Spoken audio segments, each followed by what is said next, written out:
Hello friends, welcome to the study with micro. मैं रंजीत सिंह एक नए टॉपिक के साथ आपके बीच।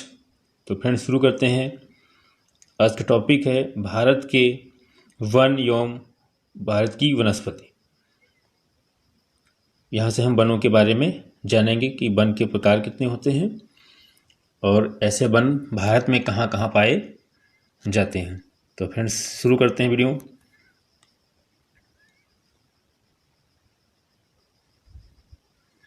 प्राकृतिक वनस्पतियाँ, नेचुरल वेजिटेशन, पौधों के समूह को वेजिटेशन या वनस्पति कहा जाता है।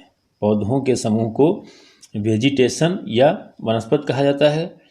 भौगोलिक तत्व जैसे वर्षा, रेन हो गया, ह्यूमिडिटी, आर्द्रता, टेम्परेचर, तापमान, सॉइल के आधार पर भारत में अलग अलग प्रकार की वनस्पतियाँ मीन्स वन पाए जाते हैं। तो हमें ये ध्यान रखने हैं कुछ फैक्ट। भौगोलिक तत्व अगर पूछा जाए तो कौन कौन से हैं वनस्पतियों के? वर्षा है, आर्द्रता है, तापमान है, मिट्टी के आधार पर अलग अलग प्रकार की वनस्पतियाँ पाई जाती हैं। पहला जो इसका टाइप है वो है उष्णकटिबंधी सदाबहार वन। इसी को हम सदापर्णी वन भी कहते हैं। Tropical evergreen forest, tropical evergreen forest, ये है उष्णकटिबंधी सदाबहार वन। तो जो फ्रेंड उष्णकटिबंधी सदाबहार वन होते हैं, जिन क्षेत्रों पर वर्षा जो होती है, वार्षिक वर्षा 200 से अधिक हो, उन क्षेत्रों में उष्णकटिबंधीय सदाबहार वन पाए जाते हैं।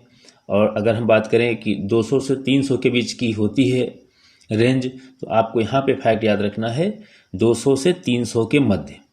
और जो यहाँ पे आपको यदि स्क्रीन पर दिख रहा है 250 सेंटीमीटर से अधिक होती है। और आर्द्रता जो होती है, इसकी ह्यूमिडिटी वह 70% होती है, से अधिक होती है। वहाँ पर उष्णकटिबंधीय सदाबहार वन पाए जाते हैं। अत्यधिक आर्द्रता के कारण ये वन जो होते हैं काफ़ी डेंस होते हैं, सघन होते हैं और काफ़ी ऊंचे होते हैं। भारत में अगर बात की जाए कि उष्णकटिबंधीय सदाबहार वन कहाँ पाए जाते हैं, तो आपको भारत के मैप पे भी दिख रहा होगा कि जो आपका पूर्वोत्तर भारत है वहाँ पे सदाबहार देखने को मिल रहे हैं। और यहाँ पे जो पश्चिमी घाट है फ्रेंड्स, यहाँ पर भी देखो, ये पश्चिम साइड का जो पश्चिमी घाट है, यहाँ पर भी आपको देखने को मिलेंगे। तो असम हो गया, अरुणाचल प्रदेश हो गया, मेघालय, मणिपुर, त्रिपुरा, अंडमान निकोबार और सह्याद्री क्षेत्र और पश्चिमी घाट का जो क्षेत्र है, इसी पश्चिमी घाट पर पाई जाती हैं नीलगिरी की पहाड़ियाँ।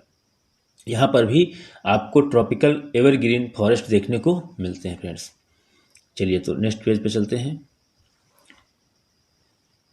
उष्णकटिबंधीय सदाबहार ये सदापर्णी वन है, तो उसी का ही भाग है। इनको दो भागों में बस ब्रेक किया गया है ट्रॉपिकल एवरग्रीन फॉरेस्ट को। तो इनको वर्षा के आधार पर दो भागों में बांटा गया है। एक होता है उष्णकटिबंधीय आर्द्र सदाबहार वन। इस प्रकार के वन जो होते हैं सदा हरे भरे रहते हैं फ्रेंड्स, सदा हरे भरे रहते हैं। और जो सेकंड टाइप है उष्णकटिबंधीय आर्द्र और आर्द्र मतलब आधे होते हैं, हाफ होते हैं, यानी वो तो आर्द्र होते हैं, ह्यूमिडिटी उसमें होती ज़्यादा, इसमें कम होती थोड़ा, तो आर्द्र सदाबहार वन होते हैं। इस प्रकार के वन हमेशा हरे भरे नहीं रहते हैं। उष्णकटिबंधीय आर्द्र सदाबहार वन जो होते हैं वो भारत में सबसे महत्वपूर्ण व्यावसायिक वन माने जाते हैं। तो ये फैक्ट आपको ध्यान रखना है। अगर क्वेश्चन ये पूछा जाए भारत में सबसे महत्वपूर्ण व्यावसायिक वन कौन है, तो उष्णकटिबंधीय हाफ यानी कि आर्द्र, देखो अर्ध है, अर्ध आर्द्र सदाबहार वन कहेंगे इसको फ्रेंड्स, क्योंकि इसके साउंड पे थोड़ा सा आप क्लियर कर लीजिएगा। उष्णकटिबंधीय आर्द्र यानी कि आर्द्र होता है ना आधा, हाफ, और आर्द्र सदाबहार वन पाए जाते हैं भारत में। भारत में सबसे अधिक जो सघन वन है, डेंस फॉरेस्ट हैं, उनका क्षेत्र जो है वो सबसे ज़्यादा कहाँ पाया जाता है, तो अरुणाचल प्रदेश में सबसे ज़्यादा पाया जाता है। आप पूर्वोत्तर भारत में देख रहे होंगे सदाबहार वन सबसे ज़्यादा है। उष्णकटिबंधीय सदाबहार वनों के मुख्य वृक्ष जो हैं वो फ्रेंड्स सिंकोना है, रबड़ है, महोगनी है, नारियल है, बांस है, रोडबुज है, शीशम को और आयरन वुड, ये सब कुछ वृक्ष हैं। इसी में आपका एक बेंत आता है, अबुनास भी होता है, ठीक है। तो ये कुछ पेड़ है जिनको आपको याद रखना है। अगर बात की जाए यहाँ पर एक फैक्ट की कि अंडमान निकोबार जो है वो 95% जो है 95% अंडमान निकोबार जो है वो 95% भाग इन्हीं वनों से ढका हुआ है। यानी कि उष्णकटिबंधीय सदाबहार वन जो है, ट्रॉपिकल एवरग्रीन फॉरेस्ट सबसे ज़्यादा कहाँ पाए जाते हैं? तो पाए जाते हैं, सबसे ज़्यादा पाए जाते हैं 95% अंडमान निकोबार द्वीप समूह में, जो हमारा कि एक यूटीआई प्रदेश है। उष्णकटिबंधीय जो पर्णपाती वन होते हैं, सेकंड जो है आपका उष्णकटिबंधीय पर्णपाती वन, ट्रॉपिकल डेसिडुअस फॉरेस्ट। इस प्रकार के जो कहा गया, इस प्रकार के जो वन होते हैं, इन वनों को हम पतझड़ वन के नाम से भी जानते हैं, पतझड़ वन भी कहते हैं। उष्णकटिबंधीय पर्णपाती जो वन होते हैं, इनको भी दो भागों में बांटा गया है। एक को उष्णकटिबंधीय आर्द्र पर्णपाती वन, सेकंड है उष्णकटिबंधीय शुष्क पर्णपाती वन। अगर बात करें हम चित्र के माध्यम से देखें तो सबसे ज़्यादा भाग में हमें देखने को मिलता है शुष्क पर्णपाती वन, और जो देखा जाए 19.7 है वो आर्द्र पर्णपाती वन है। तो इससे पता चल रहा है कि दोनों में से कौन सबसे ज़्यादा पाया जाता है। तो शुष्क पर्णपाती यानी आर्द्र कटिबंधीय शुष्क पर्णपाती वन भारत में सबसे ज़्यादा पाए जाते हैं। भारत में 19.7% भाग पर वनस्पतियाँ वन उपस्थिति के कारण ये प्रायः 100 से 200 सेंटीमीटर वर्षा वाले क्षेत्रों में पाए जाते हैं। उष्णकटिबंधीय आर्द्र पर्णपाती वन को हम मानसूनी वन के नाम से जानते हैं। ये वन पश्चिमी घाट, फ्रेंड्स जो एरो दिख रहा है ये आपका एरो एरिया है, ये पश्चिमी घाट है। ये पश्चिमी घाट का जो ढलान है यहाँ पर, और जो आपको इधर दिख रहा है शुष्क पर्णपाती वन जो आर्द्र है आपका 19.7 लिखा हुआ है। जो बिहार रीजन है, बिहार, पश्चिम बंगाल, उत्तर प्रदेश का भी यानी कि हिमालय का शिवालिक का पद है, शिवालिक श्रेणी है, और इसमें आपका छत्तीसगढ़ भी आ जाएगा, बिहार आ जाएगा आपका, ये सब आ जाएंगे यहाँ पे। तो कहा गया है ये उत्तरी पूर्वी भाग भाबर और तराई क्षेत्र में पाए जाते हैं। तो ये उत्तर प्रदेश में भी ये वन आपको देखने को मिलेंगे। उष्णकटिबंधीय जो पर्णपाती वन है, डेसिडुअस फॉरेस्ट हैं, इनको दो भागों में बांटा गया था फ्रेंड्स। आप जान लेते हैं आर्द्र पर्णपाती वन के कुछ उदाहरण। तो उष्णकटिबंधीय आर्द्र पर्णपाती वनों में मुख्यतः सागौन का पेड़, साल, आम, शीशम, त्रिफला, चंदन, महुआ, ये सब पेड़ आपको देखने को मिलते हैं। अगर बात करें हम सागौन यानी टीक की, तो ये पूरे भारत में अगर कहें तो पूरे भारतवर्ष में सबसे ज़्यादा मध्य प्रदेश में पाए जाते हैं, और कुल सागवन वृक्षों का 50% हिस्सा एमपी में पाया जाता है, यानी मध्य प्रदेश में पाए जाते हैं। नेक्स्ट पेज पे चलते हैं फ्रेंड्स। तो उष्णकटिबंधीय जो शुष्क पर्णपाती वन है, भारत में 41% भाग पर देखने को मिलती है ये वनस्पति, और यहाँ पे वर्षा जो होती है 70 से 110 सेंटीमीटर वर्षा क्षेत्र पाया जाता है। भारत में सबसे ज़्यादा जो है उष्णकटिबंधीय शुष्क पर्णपाती वनों का विस्तार देखने को मिलता है, जो हमने कहा है पूरे दक्षिण भारत में देख लिया जाए। दक्षिण भारत, मध्य प्रदेश, उत्तर प्रदेश, पंजाब, ऊपर से लेके पंजाब, हरियाणा, कुछ जो है ये रीजन उत्तर प्रदेश का, फिर आपका मध्य प्रदेश, ऐसे करके पूरा ऊपर से लगा के नीचे तक देखा जाए तो आपको देखने को मिलता है उष्णकटिबंधीय शुष्क पर्णपाती वन। तो भारत में सबसे ज़्यादा विस्तार अगर पूछा जाए कितना है तो 41.8%, 41.8% भारत में ये वन पाए जाते हैं। जबकि भी हमने कहा था सदाबहार जो वन होते हैं और 90% जो है वहाँ पे अंडमान निकोबार द्वीप समूह में पाए जाते हैं। तो फ्रेंड्स ये फैक्ट आपको ध्यान रखना होगा। ये वन जो है उत्तर प्रदेश, मध्य प्रदेश, महाराष्ट्र, आंध्र प्रदेश, कर्नाटक, तमिलनाडु में पाए जाते हैं। इसमें मुख्य जो वृक्ष हैं आम है, शीशम है, बबूल है, चंदन है। चंदन सबसे ज़्यादा कर्नाटक राज्य में पाया जाता है, देन उसके बाद तमिलनाडु में, केरल में पाया जाता है। तो यह ध्यान रखिएगा।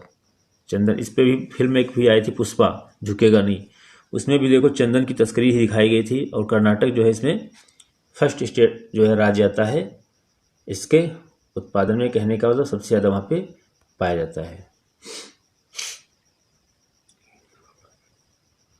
ये फ्रेंड्स आपको पिक्चर में दिख रहा होगा, ये नीलगिरी का क्षेत्र है, सॉरी नीलगिरी का नहीं, ये है आपका शुष्क पर्णपाती वन है। यहाँ पे आपको देखने को मिलेगा जो नीलगिरी की पहाड़ियाँ हैं, और नीलगिरी पहाड़ी का एक क्षेत्र था। तो उष्णकटिबंधीय शुष्क पर्णपाती वन जो है, ये भी नीलगिरी की पहाड़ियों पर चंदन, यूकेलिप्टस के वृक्षों का विस्तार पाया जाता है। नीलगिरी की पहाड़ियों से चंदन की लकड़ियों को सबसे अधिक मात्रा में प्राप्त किया जाता है। और नीलगिरी की पहाड़ियाँ जो है ये केरल, तमिलनाडु और कर्नाटक, इन तीनों की सीमा को साझा करती हैं। और केरल की नीलगिरी केरल और तमिलनाडु की सीमा पर। और ये जो है केरल के नीलगिरी पहाड़ी में सबसे प्रसिद्ध जो वैली है उसको शांत घाटी के नाम से जानते हैं, उसको हम साइलेंट वैली भी कहते हैं। साइलेंट वैली राष्ट्रीय उद्यान भी स्थित है जो तमिलनाडु और केरल बॉडी जो सीमा है उसी पर स्थित है नीलगिरी पहाड़ियाँ, और वहीं पर स्थित है साइलेंट वैली राष्ट्रीय उद्यान, शांति घाटी नेशनल पार्क स्थित है। और ये फ्रेंड्स जो आपको पिक्चर दिख रही है ये नीलगिरी क्षेत्र की है, यहाँ पे चाय की खेती की जाती है। मरुस्थली वन जो होते हैं नेक्स्ट, इन्हें हम कांटेदार वृक्ष भी कहते हैं, कांटेदार या कटीले वन भी कहते हैं। ये वन जो है, ये वनस्पति जो है आपकी वो मरुस्थली वनस्पति भी कहलाती है, इसको हम एरिड फॉरेस्ट भी कहते हैं। मरुस्थली वन उन क्षेत्रों में पाए जाते हैं जहां वार्षिक वर्षा 50 सेंटीमीटर से कम होती है। और आप यहां तक ये भी कह सकते हैं, कुछ बुकों में आपको यहाँ पे मिलेगा 70 से 100 सेंटीमीटर वर्षा वाले क्षेत्र में ऐसे वृक्ष देखने को मिलते हैं। तो आपको यहाँ पे ध्यान रखना 70 से कम देखने को मिलेगी, 70 से कम, तो यानी 70 हो सकता है, 60 हो सकता है, 50 से कम, ऐसा आपको फैक्ट देखने को मिल सकता है बुकों में। तो आप यहाँ पे लगभग हम कहते हैं ना 100 से कम, यानी 70, 60, 50 से कम ही वर्षा देखने को मिलेगी एरिड फॉरेस्ट में, मरुस्थली वनों पे। इन वनों का विस्तार जो है राजस्थान यानी गुजरात से लेकर के राजस्थान, पंजाब के उन भागों में मिलती है जहां 50 सेंटीमीटर से कम वर्षा होती है। और ऐसे वन जो है आंध्र प्रदेश, तेलंगाना, कर्नाटक राज्यों में भी फैले हुए हैं। और अगर हम बात करें चित्र के माध्यम से, देखिए मरुस्थली वन का जो एरो लगा हुआ है वो आपको दिख रहा होगा। जो राजस्थान और जो यहाँ पे गुजरात का एरिया, देखो अर्धचंद्राकार के रूप में ये पेटी फैली हुई है। इसमें मुख्यतः जो वन होते हैं, प्रमुख वन, वो बबूल का पेड़ होता है, खजूर है, नागफनी है, कैक्टस है, ये कुछ प्रमुख वृक्ष होते हैं। और अगर बात करें खेजड़ी, तो खेजड़ी जो वृक्ष है ये राजस्थान में पाया जाता है। और खेजड़ी को मरुस्थल का राजा कहा जाता है। जिस प्रकार से ऊंट को रेगिस्तान का जहाज कहा जाता है फ्रेंड्स, ठीक उसी प्रकार से खेजड़ी वृक्ष को मरुस्थल का राजा कहा जाता है। नेक्स्ट है डेल्टाई वन, डेल्टा फॉरेस्ट है। इन्हें मैंग्रोव या दलदली मार्सली या स्वैम्पी या ज्वारी टैल वन भी कहते हैं, यानी कि इनको हम ज्वारी वन भी कह सकते हैं, इनको अनूप वन भी फ्रेंड्स कह सकते हैं, हम मैंग्रोव वन भी कहेंगे, ये ऐसे डेल्टाई वन भी कहेंगे। तो ये कई नामों से जाना जाता है। ये डेल्टाई वन जो है गंगा, ब्रह्मपुत्र, स्वर्णरेखा नदी, महानदी, कृष्णा, गोदावरी आदि जो है स्थानों पर उगते हैं। चित्र के माध्यम से अगर देखें तो आपको पॉइंट्स दिख रहे होंगे। डेल्टाई वन ये समुद्र के जो है तटीय इलाके में देखने को मिलते हैं। ये देखिए, ये है कुछ मैंग्रोव वन जो आपको समुद्र के तटीय इलाके में यानी पानी से सटे हुए आपको दिख रहे हैं, ये मैंग्रोव वन है। और सबसे ज़्यादा मैंग्रोव वन जो है अपने पश्चिम बंगाल में पाए जाते हैं, सबसे ज़्यादा मैंग्रोव वन। ये भी आपको दिख रहा है सुंदरी वृक्ष जो आपको दिख रहा है, ये भी जो है आपका डेल्टाई क्षेत्र में पाया जाता है। डेल्टाई वन जो है इन्हें मैंग्रोव दल से, ये तो बता ही दिया था आपको। तो यह सुंदरी नामक आपको दिखाया, ये जो वृक्ष है आपका सुंदरी नामक वृक्ष है, इसी के नाम पर जो डेल्टा है समुद्र के किनारे का, उसका नाम भी क्या पड़ा है, सुंदरबन कहा गया। गंगा ब्रह्मपुत्र के डेल्टाई क्षेत्रों में सुंदरी नामक वृक्ष के कारण इस वन को हम सुंदर वन के नाम से जानते हैं। डेल्टाई वनों में मैंग्रोव, सुंदरी, केवड़ा और बेंदी के वृक्ष पाए जाते हैं। और बात अगर करें हम कुछ महत्वपूर्ण फैक्ट की, डेल्टाई क्षेत्रों में पाए जाने वाले मैंग्रोव वन चक्रवातों के अवरोधों में महत्वपूर्ण भूमिका निभाते हैं, उनको रोकने का काम करते हैं। सबसे ज़्यादा मैंग्रोव वन पश्चिम बंगाल में पाए जाते हैं। तो ये फैक्ट आपको ध्यान रखना फ्रेंड्स।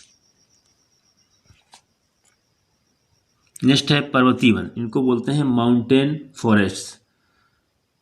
तो फ्रेंड्स ये जो होते हैं भारत में हिमालयी क्षेत्र में पर्वतीय वनों का विस्तार पाया जाता है।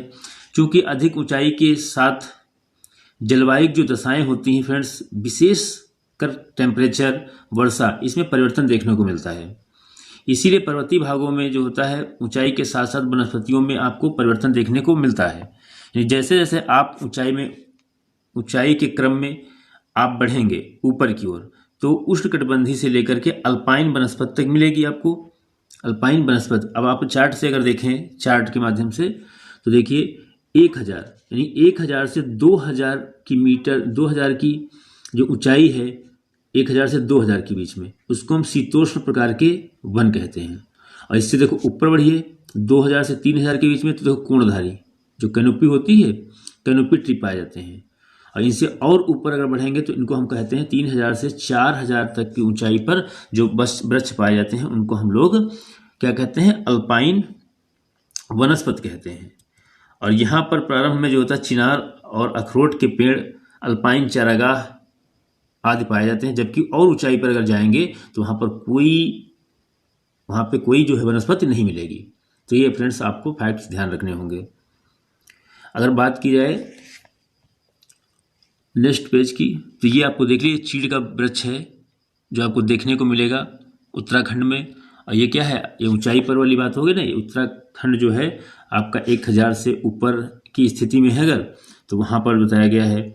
ऐसे वनों को हम क्या कहते हैं, तो ऐसे वनों को हम शीतोष्ण वन कहते हैं, कोणधारी वन कहते हैं। और जो आपको देखो, ये दिख रहा है आपको चीड़ का वृक्ष कोणधारी है, तो ये आपकी ऊंचाई लगभग कितनी हो जाएगी, देखो भोजपत्र है आपका, इसका उपयोग किया जाता था पहले लिखावट के रूप में। तो ये कुछ पिक्चर के माध्यम से भी इनको देख लीजिए।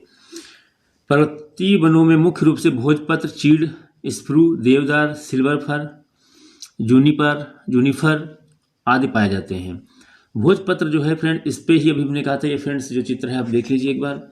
ये भोजपत्र का जो है पेड़ है, इसकी जो खाल होती है, जो ऊपर की चमड़ी, उस पर जो है लिखने का काम किया जाता है ग्रंथ, प्राचीन काल में ऐसा इसका प्रयोग किया। इसको हम बेतुला यूटिलिस भी बोलते हैं, बेतुला यूटिलिस बोलते हैं। और चीड़ का जो वृक्ष है इसका मुख्य रूप से पाया जाता है फ्रेंड्स, कहाँ देखो, ये पाया जाता है चीड़ का वृक्ष, ये उत्तराखंड में पाया जाता है। तो इससे क्या होता है, इससे लीसा नामक एक महत्वपूर्ण पदार्थ प्राप्त होता है जो तारपीन के तेल बनाने में, साबुन और कॉस्मेटिक सामान बनाने में इसका प्रयोग किया जाता है। सिल्वर फर होता है जो फ्रेंड्स, इसका उपयोग माचिस की तीली बनाने में और कागज बनाने में किया जाता है। ये कुछ महत्वपूर्ण फैक्ट्स यहाँ से बन जाते हैं जो एग्जाम में अक्सर पूछे जाते हैं। देवदार जो है, ये पेड़ आपको दिख रहा है, कैनोपी टाइप का है, समुद्र तल से सर्वाधिक ऊंचाई पर पाया जाने वाला वृक्ष। ये यहाँ पर से काफ़ी फ्रेंड्स जो है इंपॉर्टेंट फैक्ट होने वाला है कि समुद्र तल से सर्वाधिक ऊंचाई पर पाया जाने वाला जो वृक्ष है वो देवदार है। पश्चिमी हिमालय में देवदार वनों का विस्तार सबसे अधिक मात्रा में देखने को मिलता है। कहाँ पर फ्रेंड्स, तो पश्चिमी हिमालय में। खैर का जो वृक्ष है उसके बारे में देख लीजिए कुछ फैक्ट। तो खैर वृक्ष जो है पूरे भारत में पाया जाता है। सबसे अधिक अगर बात करें, ये उत्तर प्रदेश के अलीगढ़ में पाया जाता है। पान में चूने के साथ जिस कत्थे का प्रयोग किया जाता है वो कत्था इसी पेड़ से प्राप्त होता है, खैर नामक पेड़ से कत्था प्राप्त होता है। जो फ्लास होता है फ्रेंड्स, काफ़ी इंपॉर्टेंट फैक्ट है ये, इसे हम ब्यूटिया मोनोस्पर्मा के नाम से जानते हैं। इसे हम ब्यूटिया मोनोस्पर्मा के नाम से जानते हैं। इस वृक्ष के फूल बहुत ही आकर्षक होते हैं और इन आकर्षक फूलों के कारण ही इन्हें जंगल की आग, फ्लेम ऑफ द फायर भी कहा जाता है। इन्हें हम टेसू का भी फूल कह सकते हैं फ्रेंड्स, क्या कह सकते हैं, टेसू या फ्लास का फूल। और इसको जंगल की आग के नाम से भी जाना जाता है और इसका रंगों का प्रयोग किया जाता था प्राचीन काल में। ये भी ध्यान रखना, होली के समय इनका रंगों के रूप में यूज किया जाता था। अगर हम महत्वपूर्ण बात करें तो जो फ्लास्क के फूल है, जो टेसू का फूल है जिसको हम ब्यूटिया मोनोस्पर्मा कहते हैं, इस फूल को उत्तर प्रदेश का राजकीय पुष्प घोषित किया गया है। तो ये कुछ महत्वपूर्ण फैक्ट्स हो जाते हैं फ्रेंड्स, जो कि हमारे आने वाले एग्जामों में बनते रहते हैं। नेक्स्ट है फर्न। ये पौधे की वह किस्म है, वैरायटी है, जिसमें ना तो फूल आते हैं और ना ही फल बीज आते हैं। इस तरह के पौधे संसार में प्रत्येक भाग में फैले हुए हैं, इसको हम फर्न कहते हैं। तेंदू जो होता है फ्रेंड्स, वृक्ष, भारत में मध्य प्रदेश, झारखंड, छत्तीसगढ़, उड़ीसा, आंध्र प्रदेश में पाया जाता है। और इस प्रकार की वनस्पति जो इस प्रकार की जो इस वृक्ष की जो पत्तियां होती हैं, उनका उपयोग बीड़ी बनाने के काम में लिया जाता है। भारत में सबसे ज़्यादा तेंदू पत्ते का उत्पादन, सबसे ज़्यादा अगर बात की जाए तेंदू पत्ते का उत्पादन कहाँ होता है, तो सबसे ज़्यादा तेंदू पत्ते का उत्पादन करने वाला राज्य MP मध्य प्रदेश है, जहाँ पर 33% जो है तेंदू पत्ते का उत्पादन किया जाता है। अंडमान निकोबार द्वीप समूह में मैंग्रोव सदापर्णी, जिनको हम सदाबहार कहते हैं, एवरग्रीन, पर्णपाती, पतझड़ वनों का विस्तार पाया जाता है। फूलों की घाटी राष्ट्रीय उद्यान भारत के उत्तराखंड राज्य में स्थित है। यहाँ पर फूलों की 500 से अधिक प्रजातियाँ पाई जाती हैं। अगर बात करें हम वन नीति की, तो वन नीति फ्रेंड्स जो है, ये राष्ट्रीय वन नीति आपकी भारत में वनों का वितरण अत्यधिक असमान और अपर्याप्त था। भारत की समस्त भूमि का मात्र लगभग 23% भाग आच्छादित था। फिर भारत में लगा कि अंग्रेजी सरकार को कि हमें क्या करना चाहिए, वनों के संरक्षण के हेतु लिए कुछ नियम बनाए जाएं। तो इसीलिए भारतीय राष्ट्रीय वन नीति भारत में आने से पहले 1855 ईस्वी में लॉर्ड डलहौजी ने पूरे भारतवर्ष में वनों के संरक्षण हेतु नियम बनाए। कब? 1855 में। किसने? तो लॉर्ड डलहौजी ने वनों के संरक्षण हेतु नियम बनाए थे। 1894 ईस्वी की अगर बात करें हम, लॉर्ड एल्गिन द्वितीय जब वायसराय थे, तब देश में पहली बार राष्ट्रीय वन नीति लागू की गई। ये फैक्ट जो है काफ़ी फ्रेंड्स इंपॉर्टेंट हो जाता है। भारत में सबसे पहले जो है 1894 ईस्वी में वन नीति का निर्माण किया गया। तो ये ध्यान रखना। और कौन थे उस समय वायसराय? तो लॉर्ड एल्गिन द्वितीय थे। इस नीति के तहत भारत में फॉरेस्ट डिपार्टमेंट्स, वन विभागों की स्थापना की गई और स्वतंत्रता प्राप्ति के बाद भारत जो है वो पहली राष्ट्रीय वन नीति 1952 घोषित की और 1988 में इसमें संशोधन करके राष्ट्रीय वन नीति 1988 में इसको क्या किया, इसकी घोषणा कर दी। यानी कि ये आप पहले जो है, सबसे पहले क्या हुआ, 1894 में राष्ट्रीय वन नीति लागू की गई और पहली बार राष्ट्रीय वन नीति जो घोषित की गई है वो की गई है 1952 में। और इसके बाद 1952 वाले ही नीति में 1988 ईस्वी को क्या किया गया, संशोधन किया गया है और संशोधन करके इसको पुनः 1988 में ही इसकी घोषणा कर दी गई। इसका लक्ष्य क्या था? तो इसका लक्ष्य है फ्रेंड्स, भारत में 33% वन क्षेत्र की प्राप्ति का लक्ष्य रखा गया और ये 2012 तक भी रहा और वर्तमान समय में भी यही लक्ष्य है कि भारत को 33% क्षेत्र की प्राप्ति हो। मृदा अपरदन पर नियंत्रण करना चाहिए, ये इसका लक्ष्य था। मृदा को कटने से बचाना चाहिए, वनों का संरक्षण करना चाहिए, इकोलॉजिकल बैलेंस बनाए रखना और देश में वृक्षारोपण को बढ़ावा देना। ये कुछ महत्वपूर्ण लक्ष्य हैं पहली राष्ट्रीय वन नीति के। वन अनुसंधान संस्थान, भारत में वन अनुसंधान संस्थान जो है आपका कहाँ स्थित है? तो देहरादून में स्थित है। फ्रेंड्स, अगर मैं एक फैक्ट की आपको यहाँ पे बात करूँ तो जहाँ पे कहा गया है इसका लक्ष्य जो है 33% वन क्षेत्र प्राप्त करना है, तो फ्रेंड्स ये तो है ही है। अगर बात यहाँ पे ये कर दी जाए कि मैदानी भागों में कितना लक्ष्य रखा गया है, तो 20%। मैदानी भागों में वन कवर करने के लिए यानी कितने प्रतिशत वन क्षेत्र कवर किया जाए, तो मैदानी भागों में 20% है और संपूर्ण भारत में 33% है। अगर पहाड़ी भागों की बात की जाए, पर्वतीय भागों में, वहाँ पे 60% क्षेत्र को वन आच्छादित करने की आवश्यकता है। इस फैक्ट को आप ध्यान रखिएगा। भारत में वन अनुसंधान संस्थान देहरादून में स्थित है और इसकी स्थापना 1906 ईस्वी में हुई थी। भारत में वन अनुसंधान संस्थान जो है इसकी स्थापना की देहरादून में और 1906 में की गई। इनका वर्क जो कार्य है वो है वन अनुसंधान कार्य करना, वन अधिकारियों को प्रशिक्षित करना, वन रेंजरों को प्रशिक्षित करना, ये इसके कुछ महत्वपूर्ण कार्य हैं। भारतीय वन सर्वेक्षण ये संस्था भारत के पर्यावरण एवं वन जलवायु मंत्रालय द्वारा के अधीन आती है। अगर बात किया जाए तो इस मंत्रालय का गठन जो है वो मई 2014 में किया गया था। पर्यावरण वन एवं जलवायु मंत्रालय का जो गठन किया गया था मई 2014 में किया गया था। वैसे तो स्थापना इसकी हो गई थी 1985 में। किसकी? तो उस समय था पर्यावरण वन मंत्रालय था और अब हो गया है पर्यावरण वन एवं जलवायु परिवर्तन मंत्रालय। इसकी स्थापना 1981 में हुई। किसकी? फॉरेस्ट सर्वे ऑफ इंडिया की। FSI हर 2 साल के अंतराल में भारतीय वन के संबंधित अपनी रिपोर्ट प्रस्तुत करती है। तो ये आपको ध्यान रखना है, भारतीय वन सर्वेक्षण जो है ये हर 2 साल के अंतराल पर अपनी भारतीय वन संबंधित रिपोर्ट प्रस्तुत करती है। जो 2021 में आई है वो भारत की 17वीं रिपोर्ट है वन की, ये ध्यान रखिएगा फ्रेंड्स। कुछ महत्वपूर्ण पॉइंट्स हैं। भारत में वृक्षारोपण को प्रोत्साहन देने हेतु 1995 में भारत के कृषि मंत्री KM मुंशी ने वन महोत्सव की शुरुआत की और इस महोत्सव को जुलाई के प्रथम सप्ताह में मनाया जाता है। बात आती है नेक्स्ट चिपको आंदोलन की, जो सुंदरलाल बहुगुणा के द्वारा चलाया गया था। यह एक पर्यावरण संबंधी आंदोलन था जो 1970 के दशक में प्रारंभ हुआ था। यह भारत के उत्तराखंड राज्य और वर्तमान उत्तर प्रदेश में किसानों ने वृक्षों की कटाई को लेकर विरोध किया और पेड़ों से चिपक गए। बोला सबसे पहले मुझे काटिए, देन उसके बाद पेड़ों को काटिए, ऐसा कुछ किया गया।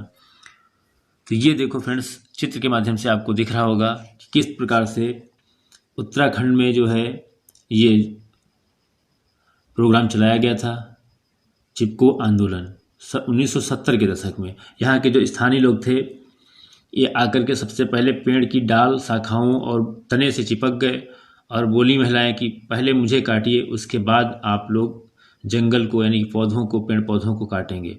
और ये काफ़ी घटना चर्चित रही थी और इस पर हर बार कोई ना कोई एक क्वेश्चन बन जाता है।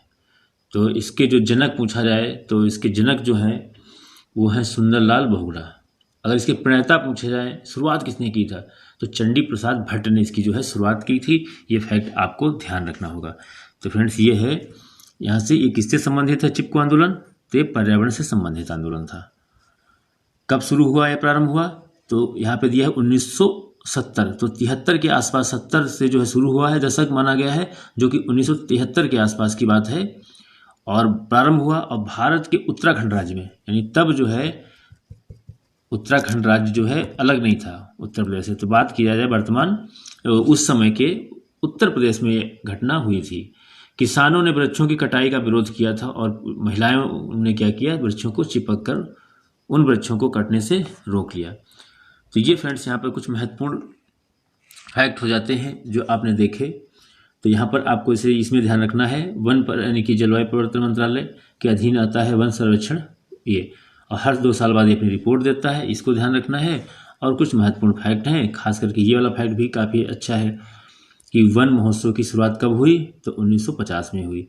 ये जुलाई का प्रथम सप्ताह जब मनाई जाती है। तो फ्रेंड्स अगर वीडियो अच्छी लगी हो तो वीडियो को लाइक करिएगा और चैनल को सब्सक्राइब कर लीजिएगा ताकि आने वाली ऐसी वीडियो आप तक पहुँचती रहें। वीडियो देखने के लिए बहुत बहुत धन्यवाद फ्रेंड्स, और ऐसी ही वीडियो लेकर के मिलते हैं नेक्स्ट क्लास में। तब तक के लिए जय हिंद, जय भारत, जय संविधान। और प्लीज़ चैनल को सब्सक्राइब कर देना, यही हमारा आपको मोटिवेशन होता है। धन्यवाद।